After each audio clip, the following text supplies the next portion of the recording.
जय हिंद, राम राम। मध्य प्रदेश के तमाम पूर्व सैनिकों को, साथ ही देश के सभी पूर्व सैनिकों को मैं आप सबसे बात करना चाहता हूं और बताना चाहता हूं कि जिस तरह से मध्य प्रदेश सरकार मध्य प्रदेश के पूर्व सैनिकों के साथ एक सौतेला व्यवहार कर रही है। सौतेला व्यवहार कहने का मतलब ये है मेरा कि पुलिस भर्ती में जिस तरह से इन्होंने किया है कि मध्य प्रदेश में पुलिस में फौजी आदमी भर्ती ही नहीं हो सकता है, ऐसा कर दिया गया है।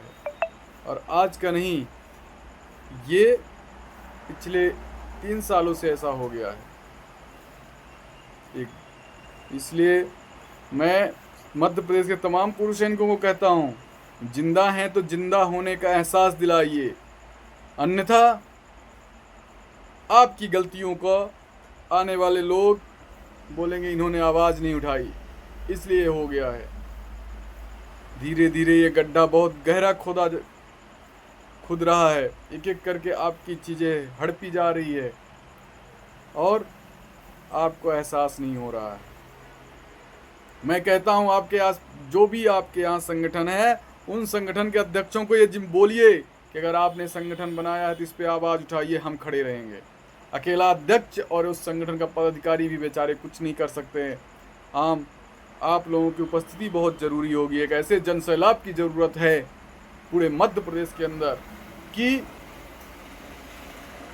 वह जन सैलाब जब चले तो पता चले कि ये जिनके साथ हमने ऐसा किया वो वोट बैंक है। आपको अभी तक वोट बैंक समझ ही नहीं रहे हैं। ये तो गिनते हैं फौजी कितने हैं, ये नहीं जानते हैं कि इनके फौजियों के गांव भी हैं, इनके रिश्तेदार भी हैं, इनके परिवार भी है। इसलिए वो एहसास दिलाना पड़ेगा आपको। आपने देखा है कि किस तरह से मध्य प्रदेश के अंदर एक भी फौजी पुलिस में भर्ती नहीं हो पा रहे हैं। अरे ये तो हद हो गई। बताइए, सेना में अभी रिटायर फीमेल कहाँ से हुई? अभी कोई फीमेल रिटायर नहीं हुई है। अफसर बस को छोड़कर, तो अफसर कभी वार्स में आएगा नहीं। कांस्टेबल की भर्ती के लिए नहीं आएगा अफसर फीमेल। इन्होंने 200 सीट फीमेल के लिए भी रिजर्व कर दिया था। कहाँ से इनको कौन ऐसा ज्ञान बांटा है, हमें नहीं समझ में आता है। ऐसा भारत के अंदर कौन सी वेबसाइट है जो 5-5 महीने मेंटेनेंस में चलती है? लेकिन फौजियों की वेबसाइट जिससे पैसा मिलता था, थोड़ा सा पढ़ाने फौजियों को सीए अलाउंस, बहुत सारे उससे फाइनेंशियल चीज़ें मिलती थी।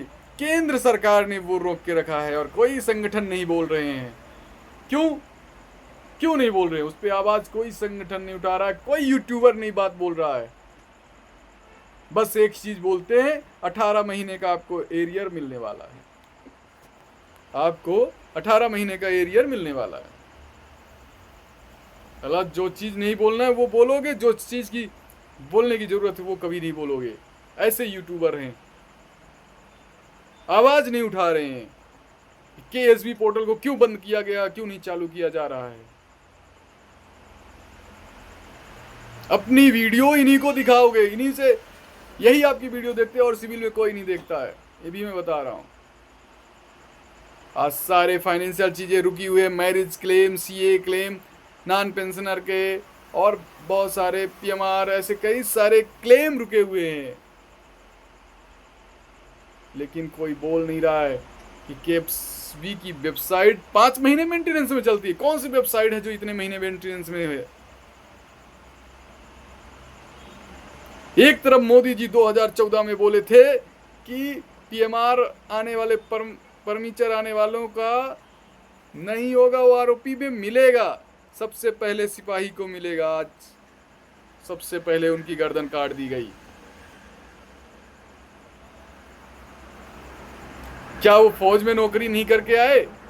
परमिचर रिटायरमेंट जो आए हैं नौकरी करने के।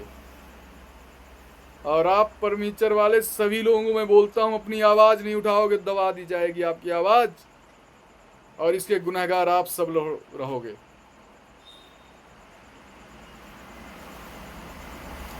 मध्य प्रदेश में जितने पूर्व सैनिक आए हैं रिटायर होके, अगर उन्होंने आवाज नहीं उठाई पुलिस भर्ती के लिए तो वो भी सभी लोग गुनहगार हैं इसके।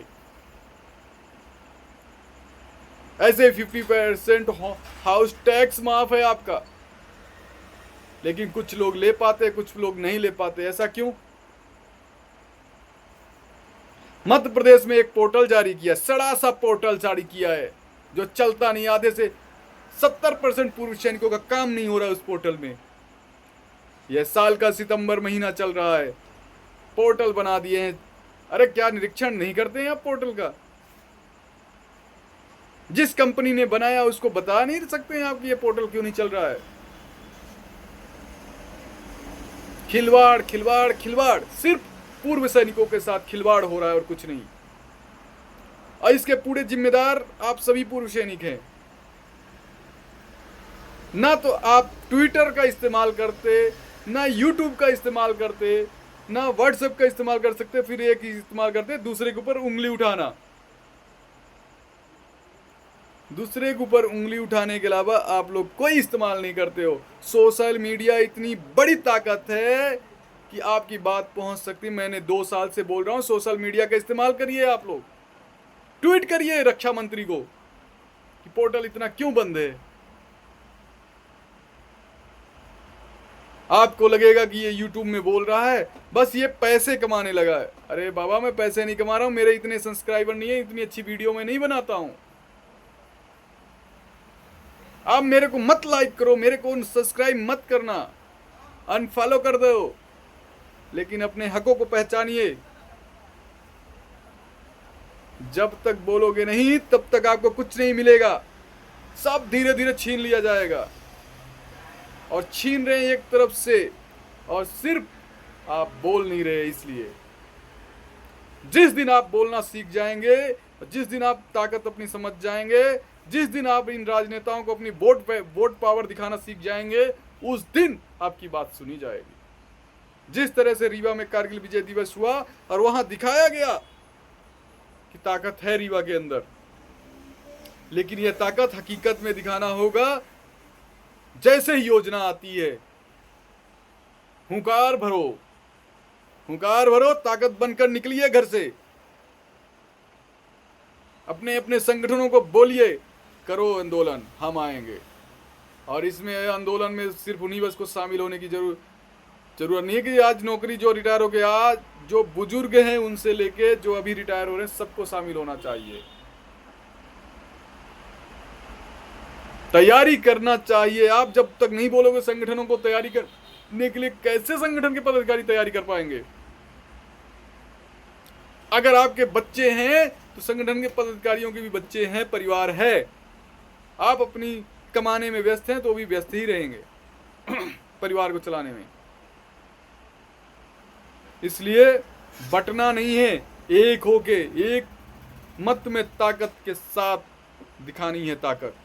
जाम कर दो अपने सारी जगहों को।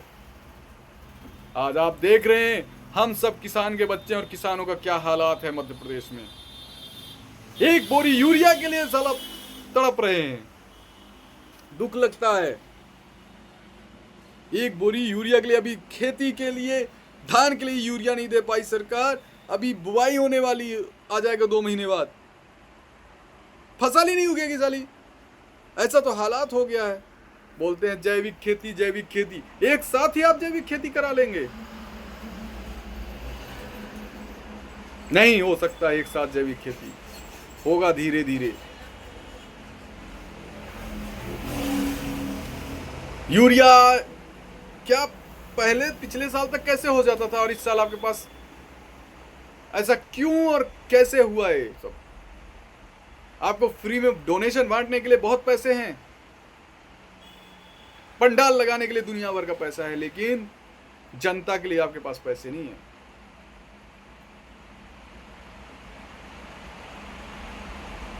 मत समझिए, सतर्क हो जाइए। मैं सिर्फ पूर्व सैनिकों को कहता हूं, सतर्क हो जाइए। आपके ही माँ बाप किसान हैं।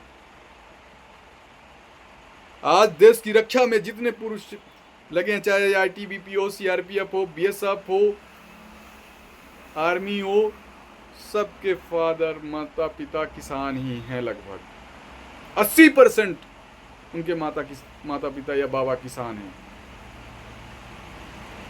कोई इसमें बड़ा आदमी नहीं है, लखपति करोड़पति नहीं है कोई भी।